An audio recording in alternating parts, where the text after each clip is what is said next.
설 연휴 잘 보내셨습니까? 우리 설날 복 많이 받으셨습니까? 별로 못 받으셨나 봐요. 사실 저는요, 새해 복 많이 받으세요. 이제 우리나라의 인사말이긴 한데, 저는 인사말을 좀 이렇게 바꿨으면 좋겠어요. 새해 복 많이 누리세요. 이렇게. 왜냐하면 받는 것보다 더 중요한 게 누리는 거예요. 많이 받으면 뭐예요? 다 까먹고 어떻게. 그거를 잘 누리는 게 중요하죠. 왜 누리는 게 받는 것보다 중요하냐면 이미 복을 받은 자이기 때문에 그래요. 이미 하나님께서 여러분들에게 큰 복을 주신 줄로 믿습니다. 이제 우리가 해야 될 건 뭐예요? 그 복을 누리는 겁니다. 우리 옆 사람하고 새해 복 많이 누리세요. 이렇게 인사할까요? 새해 복 많이 누리세요. 네, 주의 이름으로 축복합니다. 아직도 명절이 끝나지 않은 가정들이 있는 것 같은데 어쨌든 올 한 해에 하늘의 큰 복을 많이 누리기를 주의 이름으로 축복합니다. 아멘. 특별히 올 명절은요 좀 길었습니다. 그렇죠? 그래서 좀 여유로웠고요. 오고 가는 길이 그나마 조금 더 분산된 것 같아서 다행이었습니다. 그 이유가 왜 그러냐면은 바로 대체 휴일이 있었기 때문입니다. 대체 휴일은요, 명절이 우리가 3일이 쉬게 되는데 그 3일 중에 안타깝게도 기존의 다른 공휴일과 맞물려 있으면 억울했잖아요. 그렇죠? 그래서 그 억울함을 해소해 주기 위해서 나라에서 그러면은 그 다음에 평일을 공휴일로 바꾸어서 쉽게 해주는 대체 공휴일 제도를 전에 있었다가 없었는데 다시 2013년에 부활을 했어요. 그래서 작년에 추석 때 우리가 그걸 누렸고요. 이번 설에도 또 수요일 대체 휴일이 있어서 또 넉넉한 긴 휴가를 우리가 보내게 되었습니다. 그런데 지난 그 대체 휴일 보너스로 받았던 그 휴일 수요일이 무슨 날이었냐면 이미 제가 광고 드린 대로 사순절의 시작인 제의 수요일이었습니다. 사순절은 예수님의 십자가의 고난을 기념하고 묵상하는 기독교의 절기입니다. 그래서 부활절 전으로부터 40일간 주일을 뺀 40일 동안에 예수님의 십자가를 묵상하는 그런 시간을 갖는 거예요. 그게 사순절인데 그 시간은 부활주일로부터 7주 전 수요일부터 시작이 됩니다. 바로 그 사순절의 시작인 첫날 수요일이 바로 지난 주간의 수요일이었던 것입니다. 그런데 그날을 제의 수요일이라고 그러죠. 그것은 회개하고 참회할 때의 제, 불에 타고 남은 제 있잖아요. 그 죄를 뒤집어 쓰고 혹은 그 죄를 머리에 바르고 참회하는 시간을 가졌던 그 기독교의 전통 때문에 그 사순절의 시작인 그 수요일을 제의 수요일이라고 부르게 됩니다. 우연일까요? 휴일을 대신하는 대체 휴일이 바로 우리의 죄를 대신 지신 하나님의 아들이신 예수 그리스도의 고난의 절기의 시작이었던 것입니다. 하나님의 아들이시면서 친히 하나님 아버지신 예수님은요, 바로 우리를 위해서 우리가 지어야 할 십자가를 대신 지어주셨습니다. 내가 죽어야 할 죽음을 대신 감당했습니다.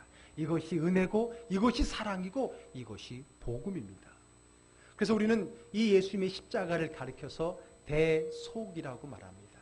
대신 그 죄값을 속량해 주었다라고 하는 표현입니다. 그게 바로 대속이에요. 나 대신 내가 치러야 할 나의 죄값을 대신 치러 주신 겁니다. 그분의 죄가 아니라 나의 죄를 대신 지시고 십자가에 죽으신 거예요. 그래서 복음의 핵심, 그 십자가는 대속입니다. 우리는 대체 휴일로 인해 즐겁게 하루의 연휴를 더 만끽했지만 바로 그날은 우리를 대신해 죽으신 예수님의 십자가의 고난의 사순절이 시작된 날입니다. 제가 왜 이걸 말할까요? 제가 이걸 왜 강조할까요? 괜히 하루 더 열심히 신나게 놀았던 것 죄송하게 생각하려고 부끄럽게 만들려고 그러는 겁니까? 아닙니다. 그날 우리 주님은 아무것도 모른 채 즐겁게 놀았던 우리 때문에 섭섭해 하셨을까요? 아닙니다. 아닙니다. 그건 하나님 마음이 아니에요. 하나님 아버지의 마음이 아닙니다. 우리 하나님은 그렇게 속 좁은 분이 아니에요. 하나님 아버지의 마음은 이미 우리를 위해, 우리의 즐거움을 위해 친히 고난을 스스로 감당하신 그 사랑의 마음이었던 겁니다. 이사야서 53장 6절의 말씀 한번 같이 읽어볼까요? 우리는 다 양 같아서 그릇 행하며 각기 제 길로 갔거늘 여호와께서는 우리 모두의 죄악을 그에게 담당시키셨도다. 아멘. 그 누구도 지지 않는 그 죄값을 다 내버려 놓고 다 뿔뿔이 갖고 자기의 즐거움을 찾아갔지만은 우리 하나님은 그것을 섭섭해하거나 그것을 뭐라 하지 않고 친히 그 짐을, 그 죄악의 짐을 우리 아들 예수 그리스도에게 감당시켜 주셨다는 겁니다. 이게 아버지 하나님의 마음입니다. 내가 알든 모르든 그것을 인정하든 인정하지 않든 우리를 위해, 저와 여러분들을 위해 기꺼이 고난의 희생을 기쁘게 감당하셨습니다. 그 희생을 감당하시기 위해 친히 인간의 모습으로 오신 분이 바로 하나님 아버지십니다. 그래서 여러분, 하나님이신 그분이 인간의 몸으로 입고 오신 그 예수님이 이 땅에 오신 목적을 스스로 뭐라고 말했는지 아십니까? 마가복음 10장 45절의 말씀 한번 같이 읽어보겠습니다. 인자가 온 것은 섬김을 받으려 함이 아니라 도리어 섬기려 하고 자기 목숨을 많은 사람의 대속물로 주려 합니다. 자기 목숨을, 다른 사람의 목숨을 대신하여 주기 위해서 친히 이 땅에 인간의 몸을 입고 내려오셨다라고 우리에게 말하고 있습니다. 언젠가 TV에서 봤어요. 어떤 제목인지 잊어버렸어요. 오래돼갖고. 자기 아들이 큰 죄를 지었습니다. 누군가에게. 그래서 원한을 사게 됩니다. 그 원한을 산 그 사람이 자기 아들을 죽이려 옵니다. 그것을 안 아버지가 자기 아들을 지키고 살리기 위해서 자기가 아들로 변장을 하고 있습니다.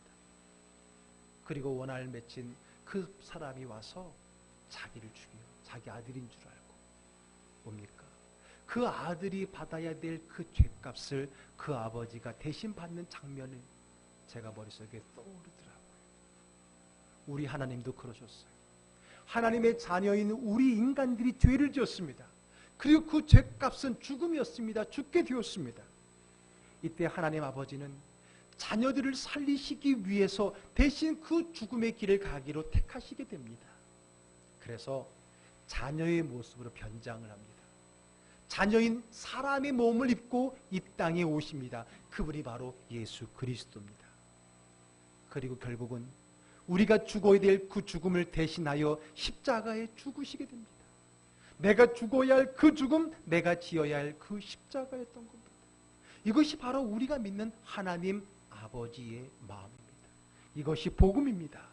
그것을 깨닫고 받아들이는 것이 믿음인 것입니다. 이제 오늘 본문으로 가려고 합니다. 친히 인간의 몸으로 오셔서 자신을 대속물로 주시려는 예수님께서요, 이제 그 죽음의 십자가를 앞두고 제자들과 함께 마지막 시간을 갖습니다. 때는 유월절, 유대인의 첫 번째 명절인 유월절 혹은 무교절 절기였습니다. 자, 마가복음 14장 12절 앞으로 한번 가보겠습니다. 한번 같이 읽어볼까요? 무교절의 첫날, 곧 유월절 양 잡는 날에 제자들이 예수께 여짜오되 우리가 어디로 가서 선생님께서 유월절 음식을 잡수시게 준비하기를 원하시나이까 하매. 예. 오늘의 이 식탁은 바로 유월절이라고 하는 명절에 전통적으로 유대인들이 함께 했던 그 식탁을 이야기합니다.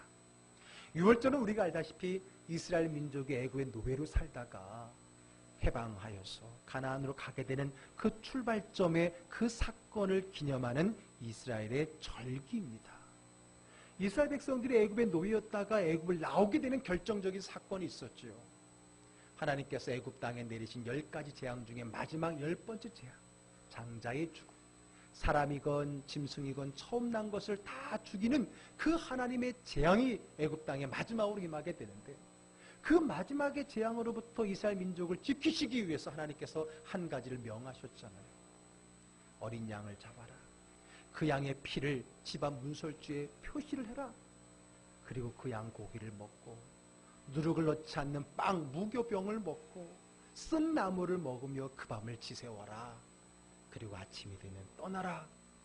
결국은 그 어린 양의 피를 문설주에 바르고 그 고기를 먹고 밤을 지새우고 났을 때에 애굽의 장자의 죽음에 영임하게 되는데, 하나님이 그 어린 양의 피의 표시를 본 집은 넘어가게 되는 거예요. 그게 유월이란 넘을 유자 넘을 워자 넘어간 거예요.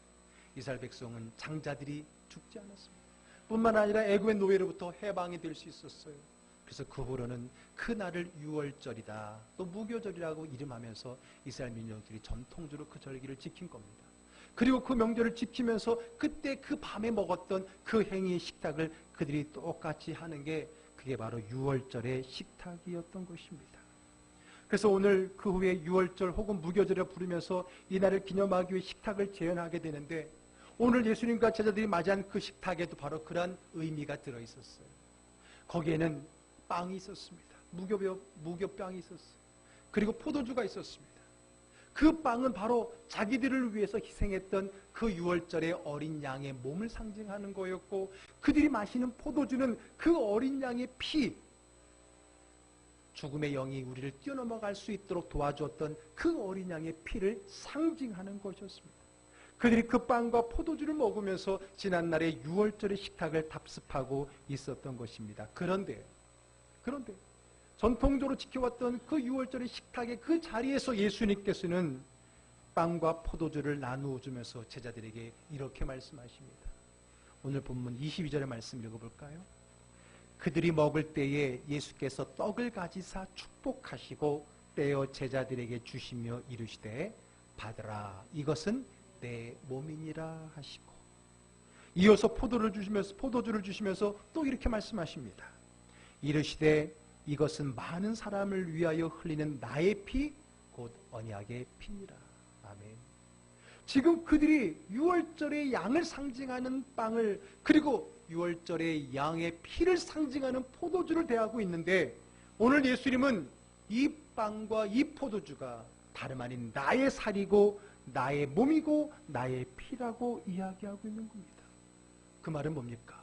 그 유월절의 양이 바로 예수 그리스도라고 하는 겁니다. 아니 자기 자신이 이스라엘 민족을 구원하고 죽음으로부터 지켜주었던 그러기 위해서 필요했던 그 어린 양의 희생 그 어린 양이 바로 자기 자신이라고 우리에게 말씀해 주고 있는 겁니다.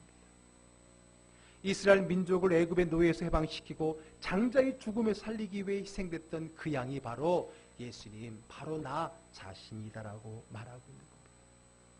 그래서 이제 예수님은 우리를 어둠과 죄의 노예에서 해방시키시고 이스라엘 민족이 애굽에서 노예에서 해방된 것처럼 이제 우리가 어둠의 죄악의 노예에서 해방이 되어지고 장자의 죽음에 살아난 것처럼 제막 사망에서 영생으로 가게 되는 그 희생의 양이 본이라고 말씀하는 겁니다.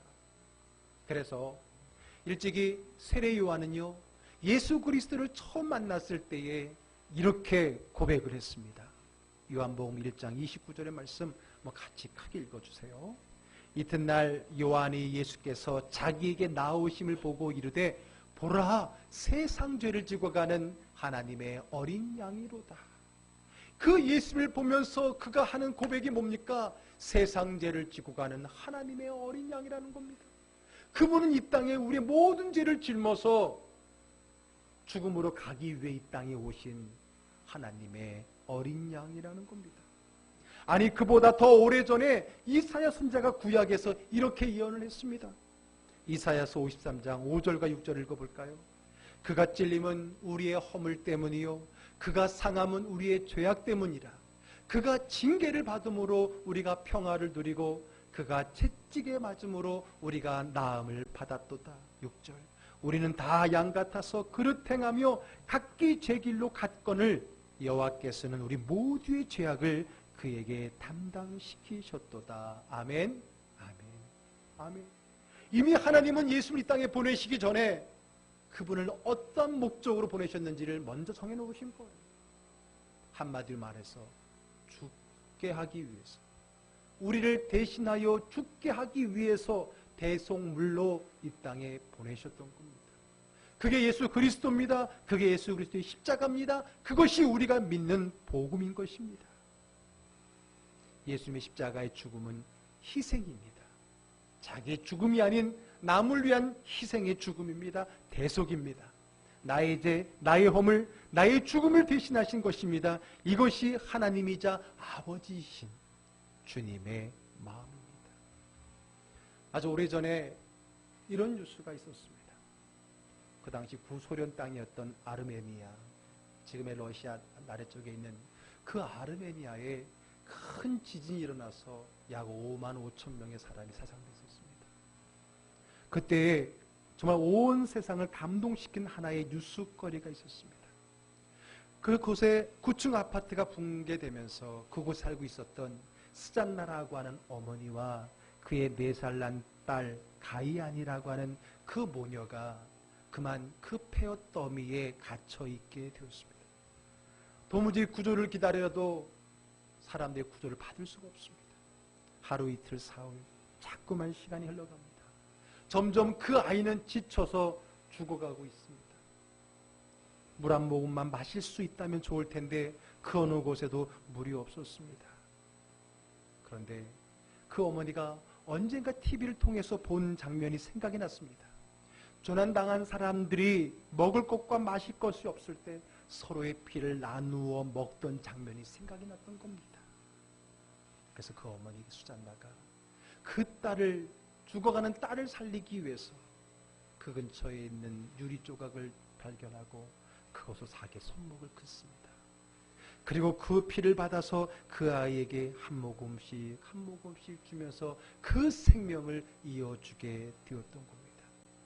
너무나 다행스러운 것은 극적으로 그 모녀가 발견되게 되었고 그 사실이 온 세상에 알려지게 되면서 비극이었지만은 그 속에 잔잔한 감동을 많은 사람들에게 주었던 겁니다. 그러면서 이게 부모의 마음입니다. 이게 모정입니다. 이게 부정입니다. 라고 하면서 세상 사람들에게 감동을 주었던 사건이 오래됐지만은 아직도 기억에 남고 있습니다. 자기 자녀를 살리기 위해 자신의 피를 내어줬던 그 어머니, 그게 바로 예수님의 모습이었던 겁니다. 우리 예수님이 우리를 살리시려고 십자가에서 몸을 찢기까지 온 피가 다 나와 물까지 다 빠질 정도의 그 피를 흘려주신 것, 이것이 바로 우리가 믿는 십자가였습니다.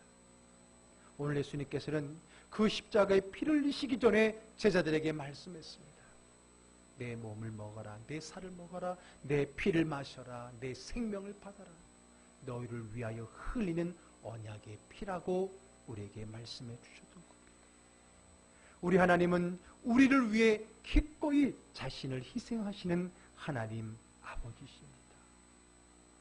앞에서 제가 지난 수요일이 대체 휴일이면서 사순절의 시작이었다고 말했지요. 우리가 연휴의 기쁨을 만끽하고 막 즐겁게 하고 있을 때 바로 예수님의 고난이 시작됐다고 말했지요. 그러면서 제가 그 모습 때문에 우리 주님이 전혀 섭섭해하지 않으셨다라고 말했어요. 왜 그럴까요? 실제로 그러셨습니다. 십자가에 죽으시면서 예수님은 자기를 향하여 십자가를 내던진 그 사람들을 향하여서 주님은 이렇게 말씀하셨거든요. 누가복음 23장 34절의 말씀입니다. 이에 예수께서 이르시되 아버지 저들을 사하여 주옵소서. 자기들이 하는 것을 알지 못함이니이다. 그래요. 자기가 왜 죽는지, 자기들을 위해 죽는지 모르고 있습니다.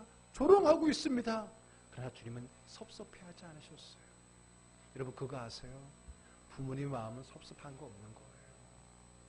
섭섭한 게 아니라 안타까운 거예요. 내 사랑을 알지 못하고 내 사랑을 받지 못하는 것 때문에 안타까운 것이지 섭섭한 게 아니에요. 주님은 그렇게 속 좁은 분이 아니에요. 내가 너희를 위해 희생했건만 그 희생의 값이 너희들에게 가지 않을까봐 안타깝고 측은하고 속상한 것이지, 내가 이렇게 죽어가는데도 불구하고 너희들은 그것도 모르고 놀고 있어? 이것 때문에 섭섭한 게 아니에요. 그게 아버지의 마음이에요. 그게 부모의 마음이에요. 그게 자녀를 사랑하는 아버지의 마음이라고 하는 겁니다. 하나님은 우리가 자신을 알아주기를 원하는 것이 아닙니다. 여러분, 우리가 하나님을 하나님으로 알아주지 않는다고 해서 하나님이 아니십니까? 아니잖아요. 하나님은 우리가 하나님을 알아주기를 원하는 게 아니에요. 하나님의 사랑 안에 들어오기를 원하는 거예요.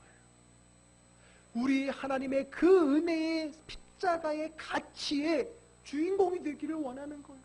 내가 이렇게 피를 흘렸는데 그 피가 우리 자녀에게 아무런 은혜의 영향을 끼치지 않는다면 그것만큼 속상한 게 어디 있어요? 자녀를 위해서 내가 온몸이 무너지도록 일을 했는데 그 값이 우리 아이에게 가지 않는다면 이것보다 속상한 게 어디 있어요? 우리 하나님의 마음이 그랬다는 거예요. 자신의 그 피가 우리 자녀들에게 흘러가지 못하고 있는 그 현실이 안타깝고 측은한 거예요. 그게 하나님의 마음입니다. 그러면서 하나님은 오늘도 우리에게 이렇게 말합니다. 지금이라도 너가 알기만 한다면 나는 지금이라도 얼마든지 또다시 너를 위해 십자가를 칠 수 있다고 주님 우리에게 말씀하십니다. 이게 우리 주님의 마음이에요. 너 지난번에 내가 했을 때 못 알아줬지? 그럼 내가 해주나 봐라. 이건 부모의 마음이 아니에요. 오늘 네가 또 너에게 은혜가 필요하다면 나는 얼마든지 100번이고 1000번이고 10,000번이고 너를 위해 죽을 수 있다라고 말해주시는 것이 하나님의 마음입니다. 눈치채신 분들은 아시겠지만 이번 달 설교 주제의 제목들을 보십시오. 여러분 4주의 제목을 제가 미리 게시를 했는데 공통점이 뭘까요? 일부 예배는 못 맞히시더라고. 이게 알아맞히는 분은 제가 선물 하나 드릴게요. 공통점이 뭘까요? 야, 맞았어. 노랫말. 노랫말 가사입니다. 연희 형제 내가 선물 하나 줄게. 노랫말 가사예요. 우리 지난주 내가 너로 인하여 기쁨을 이기죠. 스바냐서의 그 가사를 가지고 만들었던 복음성가의 노랫말이에요. 근데 오늘 너를 위해서라면은 어디서 들어봤어요? 사실 정확한 가사는 그댈 위해서라면이에요. 세시봉으로 알려진 그 이장희 씨의 복음성가는 아니지만은 이장희 씨의 나 그대에게 모두 드리리. 그 노랫말 가사에 있는 표현이에요. 나 그대에게 드릴 말이 있네. 오늘 밤 문득 드릴 말이 있네. 나 그대에게 모두 드리리. 터질 것 같은 이 내 사랑을 그댈 위해서라면 나는 못할 게 없네. 별을 따다가 그대 두 손에 가득 드리리. 나 그대에게 모두 드리리. 터질 것 같은 이 내 사랑을. 물론 이분이 하나님의 아버지의 마음을 갖고 그린 노래는 아니에요. 세상적인 사랑의 노래일 뿐입니다. 그러나 그 표현이 하나님과 전혀 틀리지 않습니다. 하나님의 마음은 그보다 더하면 더했죠. 그래서 오늘 말씀의 제목이 뭡니까? 너를 위해서라면. 그리고 뭐예요? 주보에는 한 단어가 더 들어있잖아요. 나는. 지난주에도 내가 너로 인하여 기쁨을 제가 중요한 단어 하나씩 꼭 빼놓고 쓰잖아요. 그리고 그 당일날 알려주잖아요. 너를 위해서라면 누구는? 나는. 그 희생의 대상은 나예요. 하나님 아버지예요. 내가 너를 위해서라면 나는 죽을 수 있다는 거예요.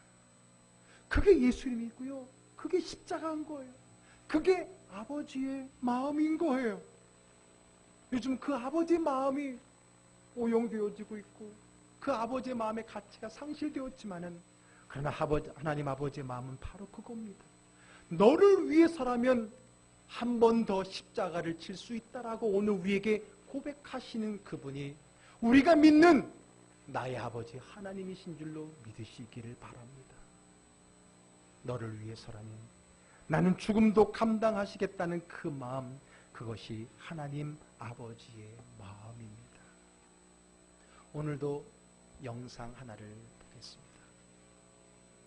여러분, 동화로도 만들어진 가시고기에 관한 내용입니다. 한번 영상을 새끼를 키워낼 것이다.